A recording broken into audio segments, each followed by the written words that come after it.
COVID-19 situation, we have had to kind of change our practice a little bit.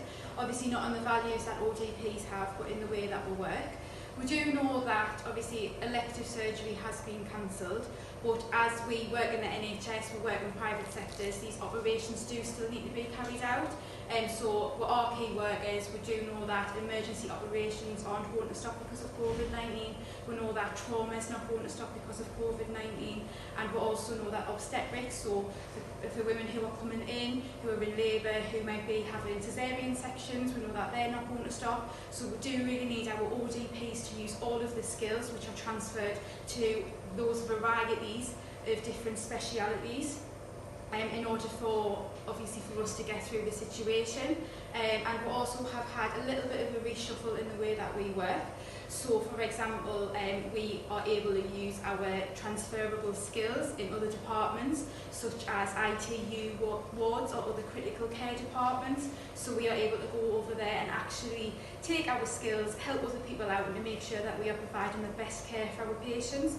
And we also have another thing that we call rapid intubation teams. So this usually consists of an anaesthetist, or a few anaesthetists, a runner and an ODP. Your ODP is critical in these sorts of situations because these are the ones that are going to assist your anaesthetist in an emergency situation when patients need to be intubated and as fast as we can.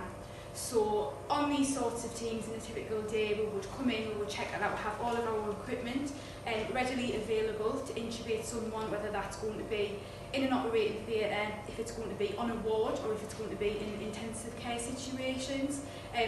So we would do our checklist, we would obviously make sure that we've checked this with our anaesthetist, and we would also make sure that we have all of our correct PPE. Everybody has been fit tested for correct PPE, and that's obviously part of our role and our duty is to make sure that we wear our PPE in the correct way, and we also ensure that we wear our PPE to protect not only ourselves but our patients as well. So within this situation, it really has made us aware of how important teamwork is, whether we're working in operating theatres, working in intensive care helping out, or if we're on these rapid intubation teams. It just shows that teamwork is really at the core of everything that we do and the core of all of our values.